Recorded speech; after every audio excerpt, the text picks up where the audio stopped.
Hello and welcome to the Koh Samui Hospital in Koh Samui. Obviously this hospital is one of the many that we've got on the island. This one's on the west of the island in the Naton sort of area.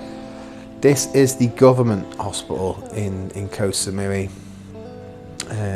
The rest I believe are all privately owned. It is the cheapest hospital. Obviously I've got insurance, so why would I come to the cheapest hospital?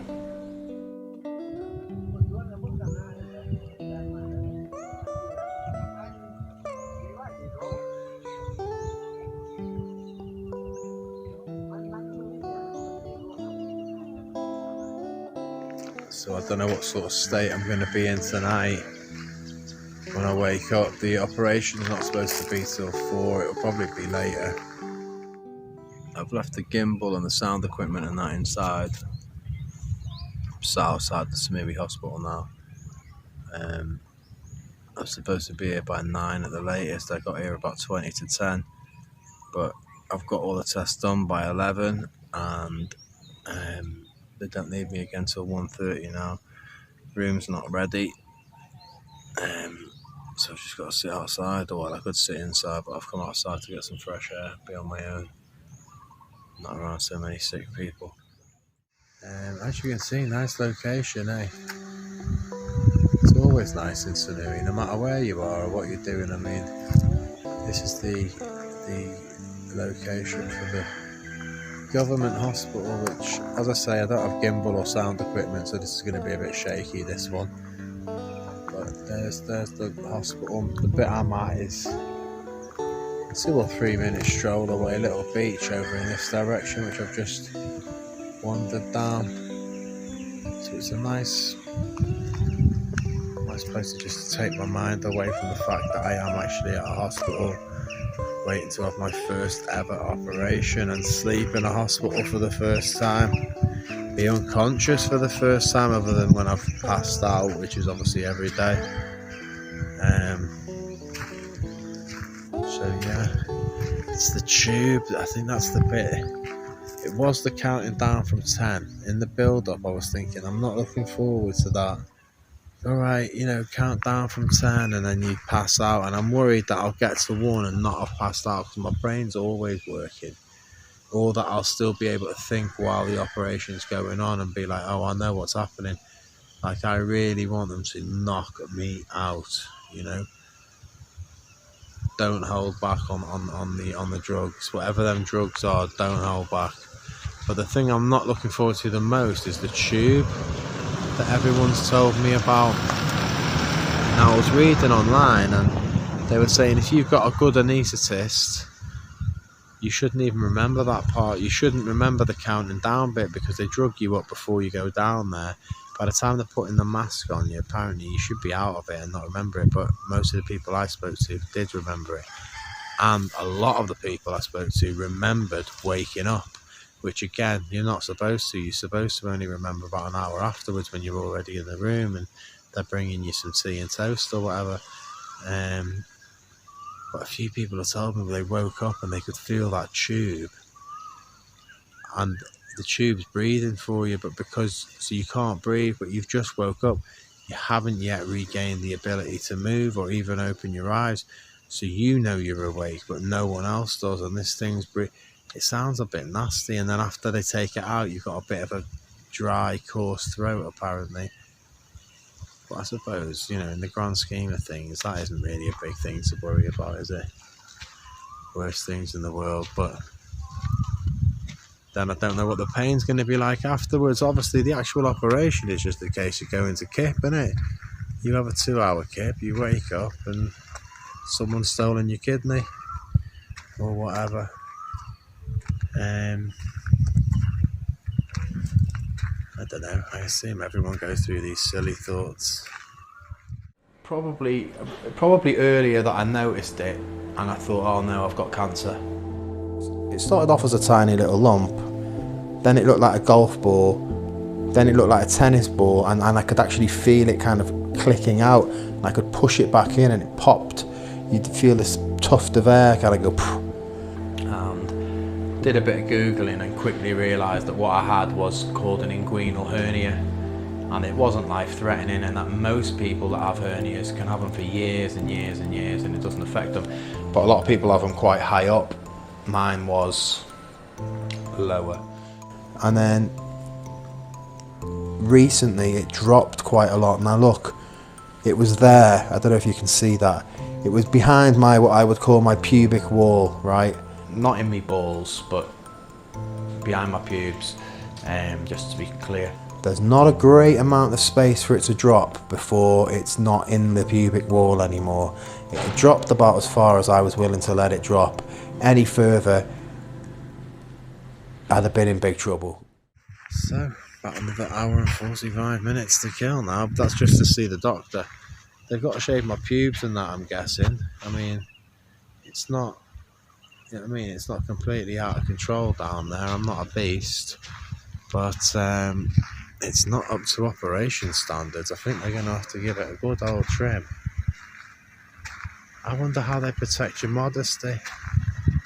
They give you one of them gowns. There's no boxers involved. I mean, the area he's operating on is within 2 inches of the old meat and two veg. Do they at least put a bit of a cloth over it? I mean, I'm out cold. They might think, he's not going to care. I think I'd rather a bit of a cloth on it or something, do you know what I mean? X-ray, EKG, talk to the nurse, in and out in no time. Doctor wants to see me at 1:30. Like I say, it was 11:11 when I started recording this. So, now we play the waiting game. I've got a nurse on the inside of a rival hospital, let's just say. And she told me how those hospitals, and particularly her hospital, operated. And basically it was a luck of the draw type thing. You go in, they have many surgeons that perform many different types of operation, and you get whatever surgeon happens to be on that day. Whereas here, apparently, they use the same guy for the same surgery every time. So December, I tried to get the ball rolling, but there were delays, Christmas, New Year. This doctor that was recommended to me, Dr. Jarusit's his name, by the way. If you're getting a hernia operation in Samui, that's who I went to see, Dr. Jarusit. The first time I seen him, I thought he was about 14. But he looks about 25. He's got a David Beckham from the 1990s. You know when Beckham first broke through to the United team, he scored that goal against Wimbledon. That's the hairdo he's got. And I thought he was going to bring me into the doctor, and then he was the doctor. He came highly recommended, but he doesn't work very often, or at least he's not available to the public very often. He could be here every day, but actually getting in to see him is quite difficult. So he's got an open surgery, is that what you'd call it? A walk-in, you can walk in and see him, you can't make an appointment, on a Monday from 4 o'clock. He wasn't here for Christmas, he wasn't here for New Year's, he wasn't here for Chinese New Year. He takes a lot of days off by the looks of things. But I did manage to get into him. We scheduled for the 18th of January. But he did come highly recommended. So anyway, I'd already picked him, hadn't I? And then next thing, I met a guy I know, and he said, oh, I'm going for a hernia operation tomorrow. And he was coming to the exact same doctor. So I've not seen him since, but I did see a guy he worked with about 10 days later. And I was like, how is he? He's all right, yeah? And he was like, oh, mate, he's in shit state. He's still not back at work. And I was like, oh, Jesus. So last thing I wanted to hear.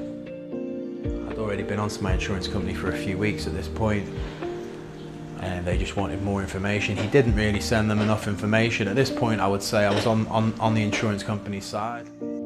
My insurance company, I'm sure, spotted that immediately, but then took ages and ages to finally say, oh, there's not enough info. Can you get more? And I was like, the operation's in like a day or two. Why didn't you ask for this sooner? So I had to change the date. That was the 18th of January I was supposed to come in. I had to change the date. And if I remember rightly, the following Monday, that was the weekend of Chinese New Year, so he wasn't there. So I couldn't see him. Simultaneously, my visa ran out. I got visa issues, which is the story for another video. But visa ran out, so I managed to catch this doctor the day my visa was running out. Get up to the immigration office, and he'd given me a letter saying, give me 2 weeks after this operation to relax, please, which they did. So that's the only reason I'm still even in the country. Took a Valium this morning. Took one last night as well, to be honest. I've been kept busy. I got visa issues. Wasn't sure what hospital I was going to use. My insurance, what a shower of bastards. We forwarded all the info that my insurance company wanted. They had it for days and days and days and days. I had to email them again and say, we've sent you everything, why haven't you not decided yet? 48 hours before the operation, email, we're not paying for it. Congenial abnormality, they called it. 6 weeks to tell me, as if I'm the first person to ever get on someone with a hernia. If they don't cover hernias, they knew 6 weeks ago, didn't they? So, scumbags. Absolute scumbags. I've been with them for years. I've never made a claim before. This was my first claim. I told them about it in early December. I had my first surgery lined up for the 18th of January and they still hadn't approved it, so I had to cancel everything at the last minute. And now I'm here at the second time, and again, less than 48 hours, around 48 hours before I was due in the hospital, they sent me a message to say they weren't going to cover the costs. Feeble excuse, so I'm fighting it obviously, but look, I can't wait anymore. I already cancelled the surgery once, about 3 weeks ago. I want to do it. I want to get back to the gym. It's dropped, it's getting hard, and it's getting harder to push in, which are all signs that it's getting worse. If I sneeze or if I exert myself in any way, it pops out. It needs doing. Not looking forward to it obviously, and now that it's costing me €4,000, I'm looking forward to it even less. Bangkok Hospital is the only other hospital that does the way I did with the camera. They wanted 280 grand, which is about €8,000. The quote here, 140,000 baht. It's a big saving, like, isn't it? So anyway, I'm in a bit of a dispute with my insurance company right now. One, they've got lots of rules. One was not to have a private room, so this is why I've ended up in Samui Hospital, because this is the only one that doesn't have all private rooms. So to save money for the insurance company, originally to save money, I picked Samui Hospital because it's the cheapest one, it's the public one. They said they wouldn't pay if I was in a private room. The other hospitals are all private and only have private rooms. This one, the options were a private room or a room with 30 people. I said to them, look, please, I'll pay for the room. Just you pay for the operation. And they were like, no, if you stay in a private room, we're not giving it to you. So I booked the ward room and then they still didn't pay. They still refused to pay. So someone claiming to be one of the high-up managers is now talking to me. Said she's going to review my case personally to see why they said no and if anything can be done. If I was going to say anything nice about the company, it's that their customer service is very good, but if you're just going to say no, then it's just fake, isn't it? If someone's going to steal from you, wouldn't you rather they put the gun in your face and tell you they're doing it, rather than smiling at you and taking it out of your pocket while they're talking to you? That's the way I see it. Regency's doing the latter.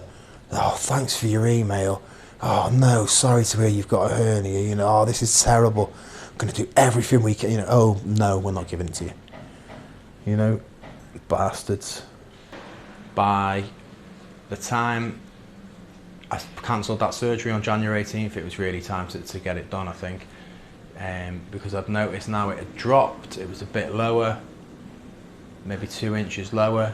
It was already behind my pubes. If it was 2 inches lower, I don't need to be too graphic, surely, to let you know where and what it was heading towards, and I did not want to share that area with my intestine. So anyway, another one of the conditions of my policy was apparently that you can't have the surgery, which is why I cancelled the one on the 18th. You can't have the surgery until they've approved it. If you have it in advance, they won't pay for it, which again, the hospital said to me, that's weird. Normally it's the other way around. So normally they want, once you've actually had it, they can see you're definitely telling the truth, then they release the money. So now, even if this manager might just say, oh, but you went for it, oh, you should have waited, because I would have paid you. But you can't wait forever. So eventually, like I say, they said they're not paying for it. So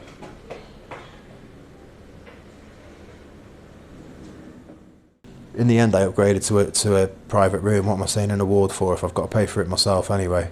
Right guys, so the next video I'll put up on the channel is going to be all about money. Now, I have spoke about this in depth in the past.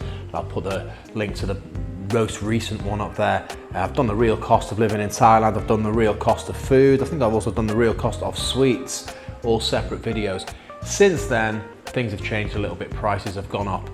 So we're going to discuss that in the next video. Also going to show you some things that I recently bought. I spent a lot more than I should have. Kind of didn't realise I was going to have to pay for this operation myself, did I? Anyway, one of the things that I recently bought that I did not buy myself was this. I've got one of the Buy Me a Coffee accounts for the YouTube account here.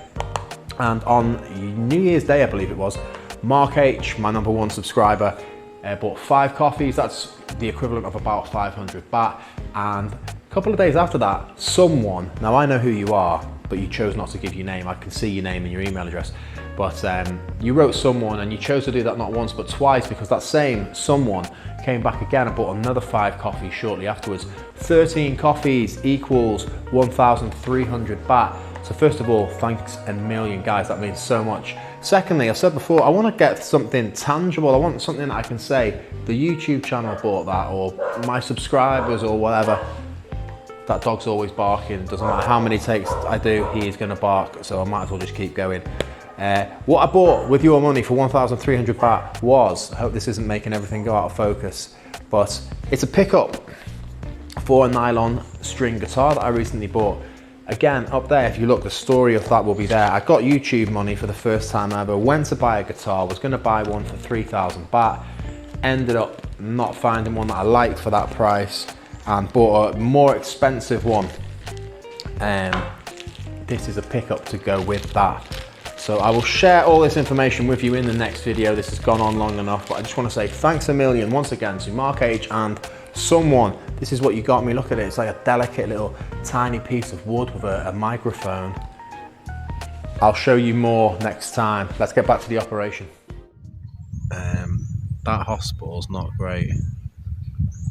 Parts of it stink of piss. Not gonna lie to you. Strong stink of piss. Down where the doctor is actually. So I'm hoping the operating area is a bit cleaner. Need some CLC. It needs someone to come in with $1 million baht and say, and surely there is, even if the government don't want to do it, and it's making money. It was busy. It's making money. You know, there's got to be an entrepreneur. There's got to be a rich Thai man, people that own King Power or something. Some millionaire that loves Koh Samui that could come in and say, there's $1 million baht or 2 million baht or whatever. You know. The whole place needs a lick of paint. I mean, even when I went in to get my x-ray done, the door for the x-ray room was just like an old... It wasn't keeping any radioactive stuff out, I'll put it that way. Do it up. Just fix a few things. Buy some Febreze for rooms 28 and 29 at the bare minimum. The people working in them offices, fucking hell, how many hours a day are they doing in there? Them nurses I was talking to, they were saying, lovely girls they were, and 16-hour shifts they do. Straight home to bed after that, straight home to bed and then back in again, innit? So the people working in the offices probably don't do that many hours, but they're sat in a room that absolutely stinks of piss for 8-10 hours a day, and I tell you what, that's not on. Every time I inhaled, I could still smell piss. So around 1:30 I was due to go to room 28, which is one of the rooms that stinks of piss, and sit and wait for the doctor, who I figured would be Jarusit, the doctor I'm using. But after about half an hour, a little bit more maybe, this intern, I guess, because he was very young. I mean, he was very, very young. He came, asked me how I was feeling. You know, what are they called? I forget what they're called. On the old chest. Said, yeah, okay, you're okay to go for an operation today. I said, great. It's 2:30 in the afternoon now. COVID test next. Still not been shown my room. It was a real old school COVID test, like back in the day when everyone thought you were going to die if you got it. She was in another room behind a glass. She put on a pair of latex gloves. She then put her latex gloves through holes in the wall into like massive marigolds that you do the dishes with. She then put new latex gloves over the marigolds and proceeded to stick it like back in the day, you know, when it came out your eyeball, you were crying for 5 minutes afterwards. Anyway, all good, I didn't have it, so I had the green light to go ahead and do the operation. That Valium, I feel normal, but I think it has taken the edge off. Like, I'm not like, which I was. I've not slept well for about a week, to be honest, because, well, I don't know why. I'm just guessing this is the reason why. It was at the back of my mind. I wasn't thinking about it all the time. Look, it's a piece of piss surgery, by the way. If you've ever had a surgery, you'd be thinking, come on, mate, it's only a hernia. In and out of the hospital in 48 hours maximum. You should be out in 24 hours. If I'd done the one where they cut you open, the old-fashioned one, you stay awake for that, and they let you go the same day sometimes. I don't really fancy being awake while I'm being butchered. They brought us up to my room. There was a big mould patch in the top corner that also had holes in it that had leaked during the recent rain. It had rained earlier that day, and there was water all over the floor. Luckily it didn't rain again that night, but if it had of, it would have been dripping all night. A lot of ants in the room, mould in the corner. If this was a hotel, it would be 1 or 2 star. You can see that's not the most hygienic looking, is it, considering we're in a hospital? But a wardrobe, there is a small balcony, TV, fridge, couple of plates and stuff. This is the bed I'll be in tonight. Yeah, I mean, if you were talking about cleanliness or facilities or whatever, especially by hospital standards, 2 star is probably being generous. You've got to have 24-hour supervision if you stay in a private room. So, don't have a girlfriend at the moment, so I've got to call my mum up. So my mum's on her way over, or will be in the next couple of hours. So, I hope I'm only in here for one night, I tell you that. When we first got there was my bed, obviously. They had insisted that my mum had to stay, or someone had to stay, so it was going to be my mum. And they had this thing, it was maybe 5 foot long, hard, no sheets, no blankets, no pillows or anything. They insisted that my mum stays, so obviously she has to sleep all night. I said to them, you got some blankets and like sheets and that. And when I asked, at first everyone was sort of like, and I was like, hang on, like, she does have to stay here, right? Like, she actually has to stay here. Can we, you know, make it a little bit comfier for her, because, you know, fair's fair.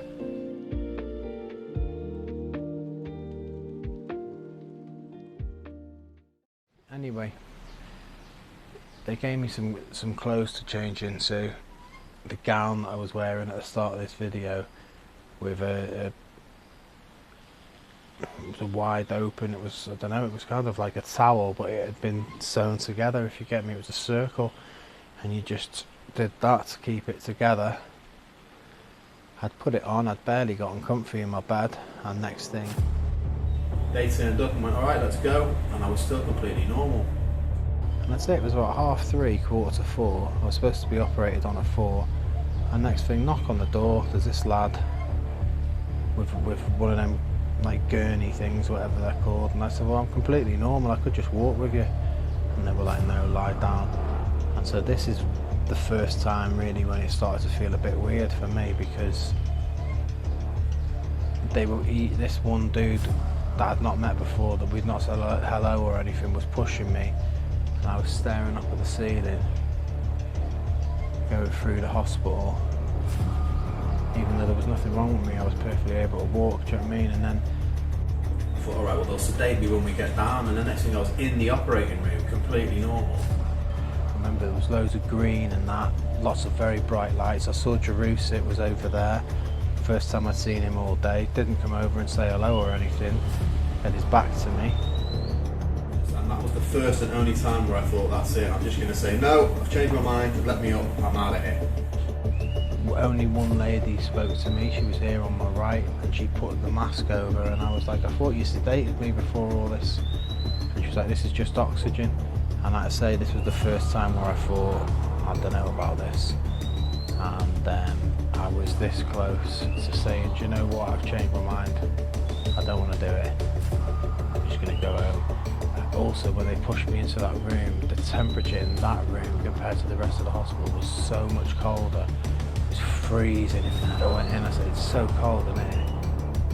The lights in my face, there were people all around, people had pulled me things down, getting me knob out and that. Loads of people, I was like, surely I should be sedated.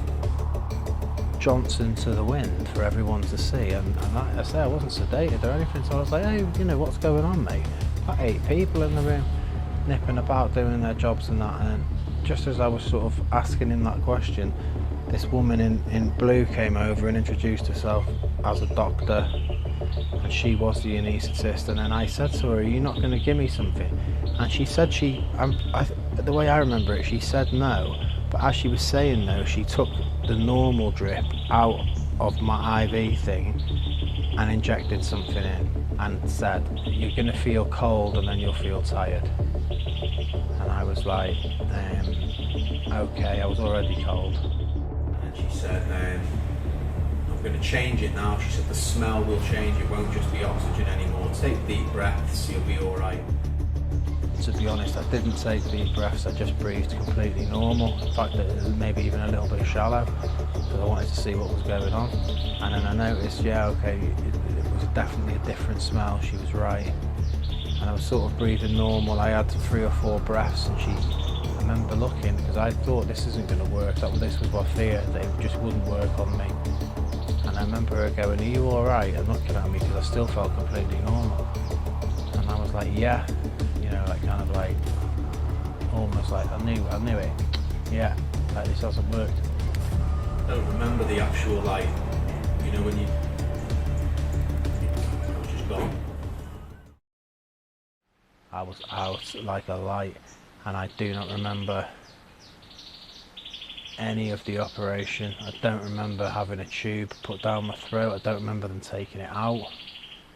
I don't remember any of that stuff. I woke up, vaguely remember waking up and saying something to the woman that was beside me. My first memory, and I think the only reason I remember it is because the lady told me about it when I woke up the second time.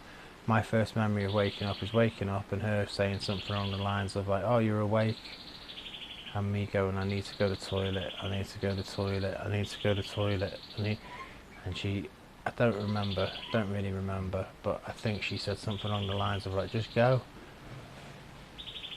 And while I was kind of thinking, but I don't have the energy to get up, I passed out again.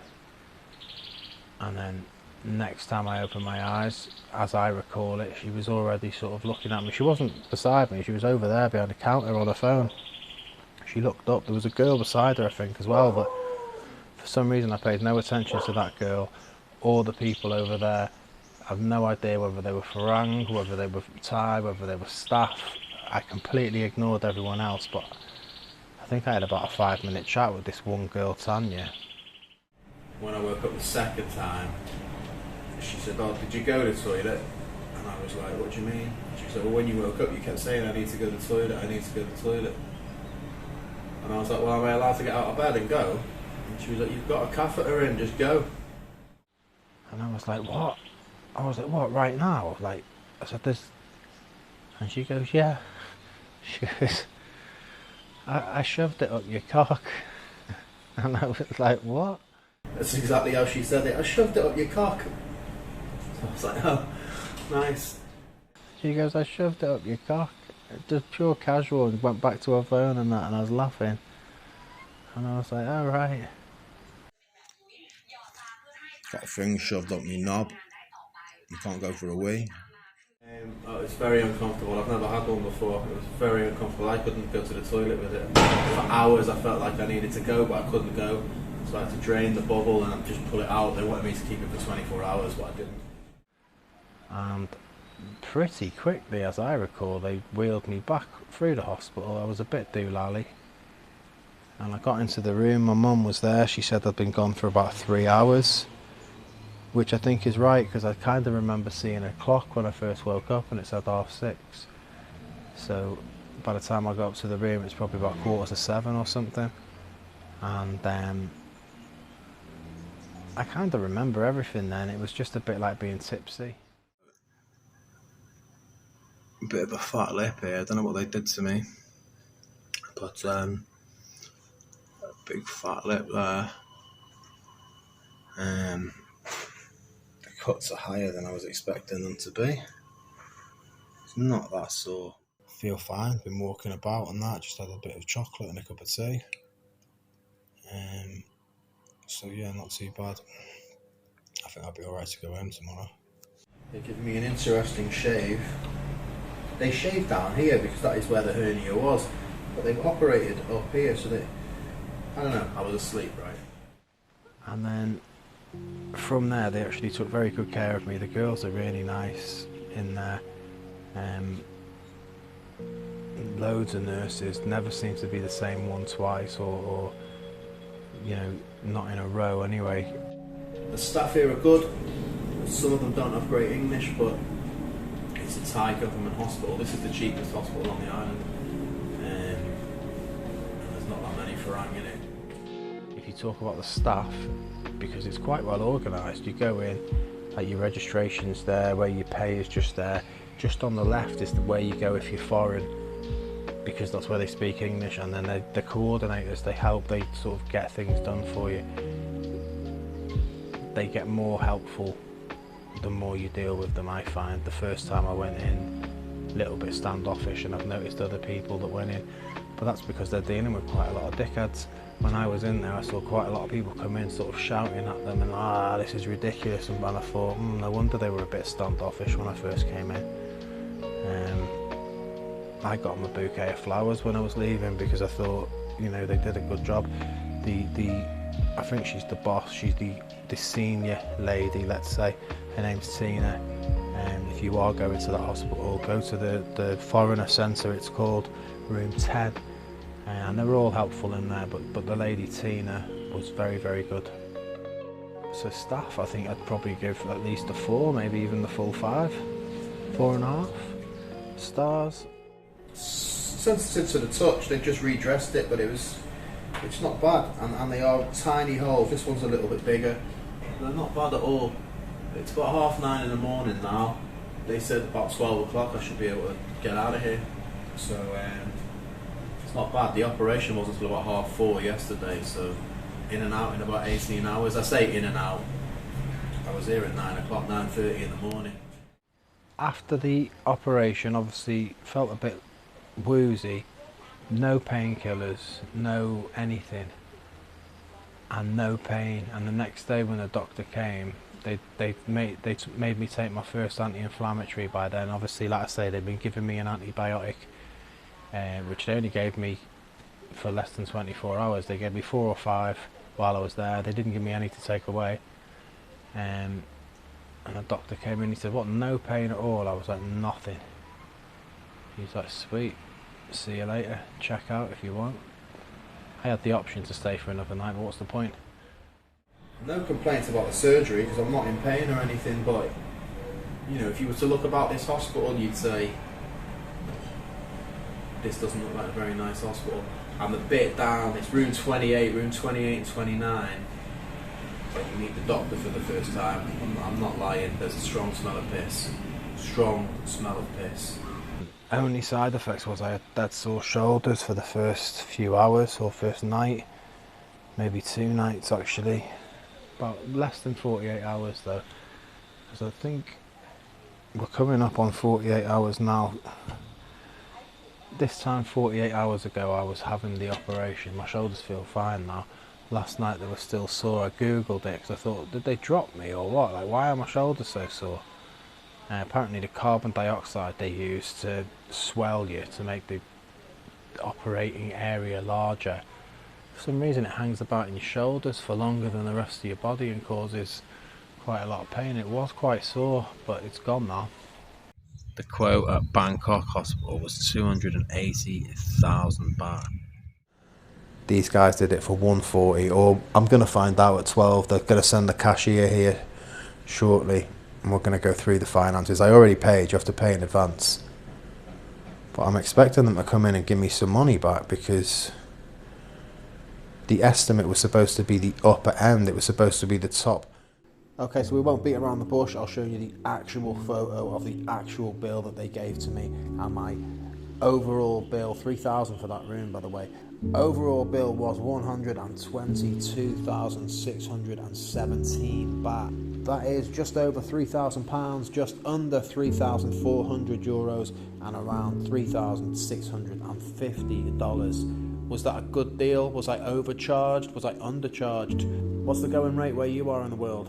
Let me know in the comment section below.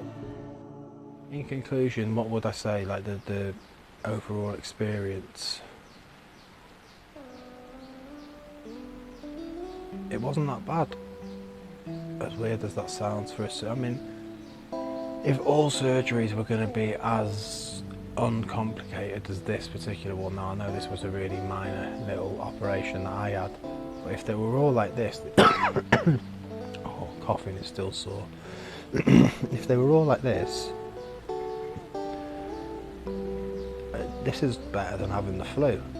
You know, like, you go to sleep, you wake up, there was almost no pain. You get a week off work, I can still eat, I can still walk around, I'm still pretty much normal. There's a brew over there going cold, so I'm going to get up and drink it now. Couldn't do that if I had the flu, could I? You know, you can't take a sip of water. I can't anyway. Sip of water when I've got the flu. Can't do anything for myself. This is not that bad, if I'm being completely honest with you. Oh, this is the bit that hurts. If I cough. Oh, if I cough, yeah, pain. Other than that, I'm all right. Overall, not a bad experience. You know, if I was a millionaire, would I have gone private? Probably. But I'm not, and I've done worse things. It was the anticipation more than anything. I just told myself that's not what I was doing. I'm not here for an operation. That's not today. You know, I'm just hanging out at the hospital for a few hours. You know, just mind over matter all day, and then it worked. The Valium helped. It worked right up to the point, like I say, where they were crucifixing me, and I was staring up at these bright lights in the operation room, and my knob was out, and it was cold. That's when I thought, no thanks.